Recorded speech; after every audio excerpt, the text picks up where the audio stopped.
एखन अपने सब सुन रहल छी एपी प्रोडक्शन के प्रस्तुति।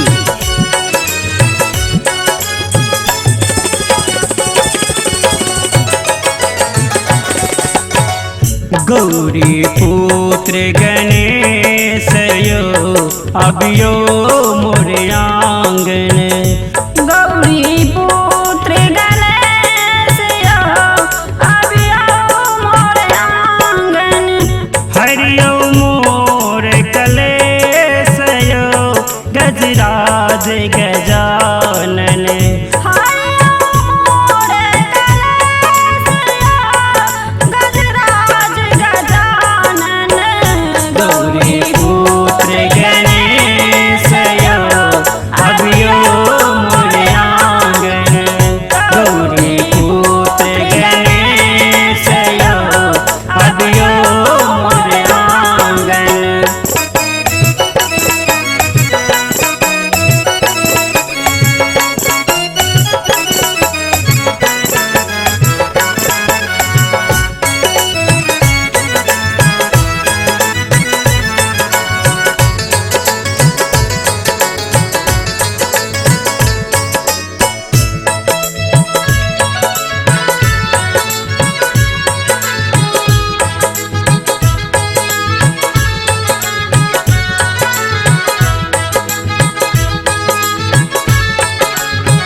रिद्धि सिद्धि के दाता अहीं छी, सबहक कष्ट त आहि हरै छी।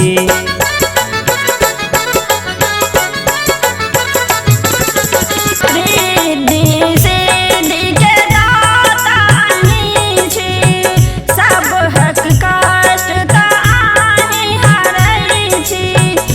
माथक मुकुट कमाल यो सुनू ने गजानन। माथक मुकुट कमाल यो सुनू ने गजानन। गौरी पुत्र गणेश यो अभियो मोर आंगन।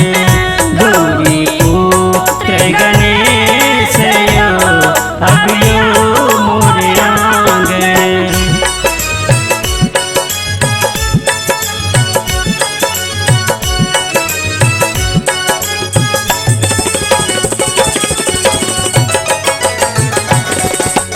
मूसक सवारी आगे बढ़ो भैया, नित दिन मोदक के भोग लगैया।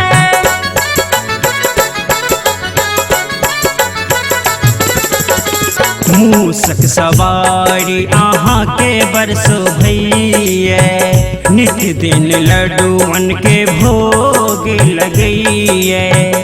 गला के लगाथल हार यो लागै मन भावन। गला के गाथल हार यो लागैया मन भावन। गौरी पुत्र गणेश यो अभियो मोर आंगन। गौरी पुत्र गणेश यो अभियो मोर आंगन।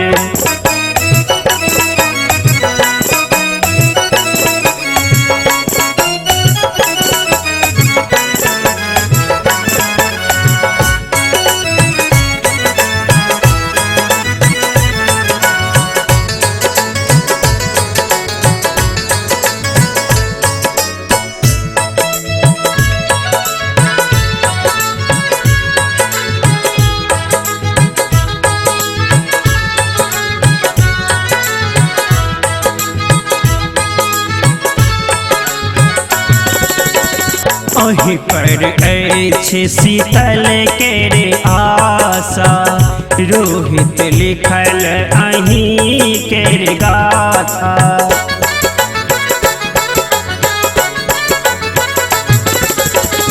अहीं पर अछि गीता के आशा, रोहित लिखल अहीं के गाथा। बबलू करे गुणगान